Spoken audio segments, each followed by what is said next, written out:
Nouvelle édition du QG News, bienvenue à tous. Voici les titres de ce journal. L'Assemblée générale des Nations unies se poursuit. L'occasion pour l'Afrique de relancer la question de sa place au sein du Conseil de sécurité de l'ONU, mais aussi d'évoquer les différents enjeux climatiques. L'Afrique est le continent le plus faiblement électrifié au monde et c'est tout son développement qui continue d'en pâtir. Près de 600 millions d'Africains vivent encore sans électricité. Focus à suivre sur la situation au Bénin où les disparités d'accès sont énormes entre zones urbaines et rurales. Le second tour des préliminaires de la Ligue des champions de la Confédération africaine de football. Victoire du club ghanéen à Médéama face au Horoya de Guinée. La 78e session de l'Assemblée générale des Nations unies se poursuit ce mercredi à New York. Les dirigeants de la planète se succèdent à la tribune de l'Assemblée générale de l'ONU. Plus de 140 chefs d'État et de gouvernement sont sur place, parmi lesquels des dirigeants africains.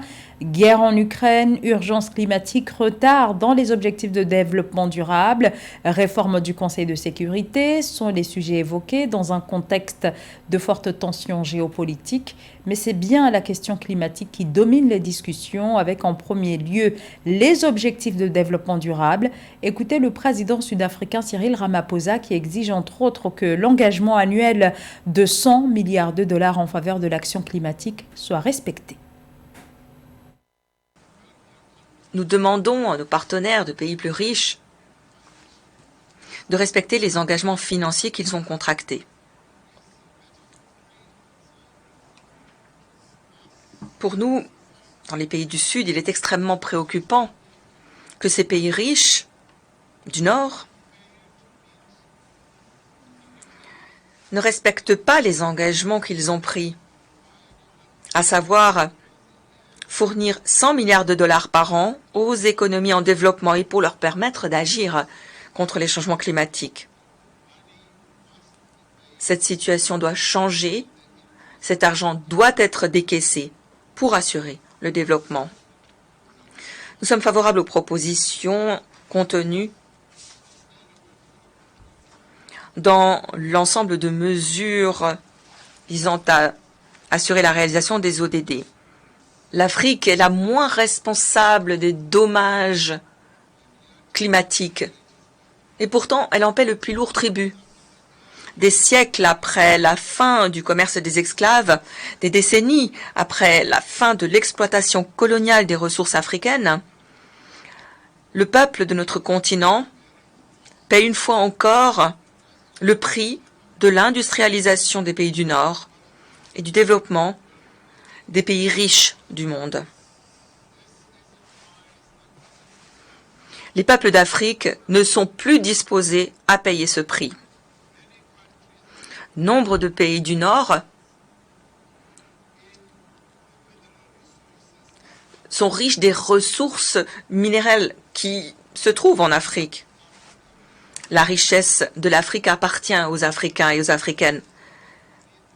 Ces richesses que l'on trouve dans le sol de l'Afrique doivent bénéficier aux Africains et aux Africaines. Nous exhortons les dirigeants du monde à accélérer la décarbonation mondiale tout en tendant vers l'égalité et la prospérité pour tout un chacun. La campagne électorale continue au Libéria, campagne en vue de la présidentielle du 10 octobre qui sera couplée à des élections législatives. Le président sortant George Weah, candidat à sa propre succession, fait face à 19 concurrents, parmi lesquels l'ancien vice-président d'Ellen Johnson Sirleaf, Joseph Boakai, qui est également l'un des principaux leaders de l'opposition libérienne. Nathalie Mo. En course pour la présidentielle au Libéria, le leader de l'opposition, président du Parti de l'Unité, Joseph Boakai, a présenté son programme politique le 17 septembre 2023 à Monrovia. Cette ville, capitale du pays, a abrité le lancement de la campagne électorale du principal rival du président George Weah. Le chef de l'opposition libérienne souhaite former une société plus inclusive. Il rejette la marginalisation politique des citoyens dans le processus de prise de décision, les inégalités économiques, l'injustice sociale, la corruption, l'insécurité, la dégradation de l'environnement et le chômage des jeunes notamment. We are here to make sure that Nous sommes ici pour veiller à ce que nos jeunes soient préparés pour un avenir. Nous sommes là pour nos femmes et même les plus défavorisées. Nous voulons dire ici qu'aucun sacrifice n'est perdu dans un pays doté d'un bon leadership. Le candidat du Parti de l'Unité promet de sauver une population confrontée à une crise inflationniste estimée à plus de 12%, qui rend difficile l'accès aux produits de consommation de base. Pour lui, le secret pour un mieux vivre au Libéria réside dans une redistribution équitable des richesses du pays. Ce n'est pas de cette société que nous voulons. Nous sommes ici pour vous faire savoir que le Libéria doit bouger. Nous avons suffisamment de ressources pour cela. L'humain est un potentiel sur lequel Joseph Boakai souhaite miser. Sur une population de plus de 5,4 millions de personnes, 63% des habitants ont moins de 25 ans au Libéria. Le 10 octobre 2023, jour de scrutin, le leader de l'opposition libérienne appelle l'électorat à rompre avec 6 ans de régime du président Ouéa, qu'il présente comme un échec. Pourtant, le pays, en phase de relance économique, a affiché un taux de croissance de 5% en 2022. La pêche au large, pratiquée surtout sur des chalutiers. Alors en Afrique de l'Ouest, plus de 500 navires opèrent sur les côtes et chaque année, 500 000 tonnes de poissons sont destinées aux marchés étrangers. Le flux est donc extrêmement important, entraînant des zones de pêche largement surexploitées, ce qui provoque des gros bouleversements sur le plan écologique, mais pas que. Philomentine. 500 navires, c'est le nombre de flottes de pêche opérant en haute mer dans les zones économiques exclusives de la région ouest africaine et de la Mauritanie en vertu d'accords bilatéraux de pêche. Cependant, ces flottes de pêche en eau lointaine ne sont pas sans controverse. Elles exercent une pression dans le golfe de Guinée, créant de nombreux impacts environnementaux, économiques et sociaux. La plupart des bateaux internationaux ont convergé dans nos eaux. Je pense que les plus importants également sont les bateaux chinois. Et donc, cette pêche en eau lointaine est beaucoup controversée parce que cette pêche-là échappe au contrôle de nos États. Non seulement la plupart des poissons pêchés dans ces eaux ne sont pas déclarés, mais il existe également des commerces illicites qui échappent complètement au contrôle des pays. Les flottes de pêche industrielles opèrent une surpêche dans la côte maritime ouest africaine et en Mauritanie, mettant en danger l'équilibre écologique et l'écosystème marin. Alors les États de cette région maritime sont appelés à coopérer afin de parvenir à la sécurisation de cet espace hauturier qui requiert une mutualisation des moyens logistiques et opérationnels. Les États maritimes de cette région doivent pouvoir coopérer parce que pris individuellement, il est difficile pour nos États d'assurer le respect des règles internationales et de pouvoir affirmer fermement leur souveraineté de façon à garantir l'intégrité et la gestion efficiente des eaux lointaines et de leurs ressources parce que nos États manquent criardement de moyens. Il est essentiel de trouver un équilibre entre les enjeux économiques, environnementaux et sociaux liés à l'exploitation des ressources halieutiques en eau lointaine dans le golfe de Guinée et en Mauritanie. Cela nécessite une coopération internationale entre les pays côtiers, les compagnies de pêche et les autres acteurs afin de promouvoir la durabilité et la protection des écosystèmes marins tout en assurant une gestion équitable des ressources. État des lieux à présent du secteur agroalimentaire en Afrique. Cette industrie permet d'augmenter l'autosuffisance alimentaire et de stimuler l'économie, mais aussi de créer des emplois. Mais pour son développement, la filière a encore des obstacles à franchir, au premier rang desquels le manque de financement auquel font face de nombreuses start-up. Philomentine. Les levées de fonds des startups opérant dans le domaine de l'agriculture alimentaire en Afrique, AgriFood Tech, n'ont pas été conséquentes au premier semestre 2023. Leur montant a baissé de 77% par rapport à la même période de 2022 pour s'établir à 99 millions de dollars, selon un rapport publié le 14 septembre 2023 par le fonds de capital risque AG Founder. Quant au nombre de transactions recensées, il s'est limité à 51 deals.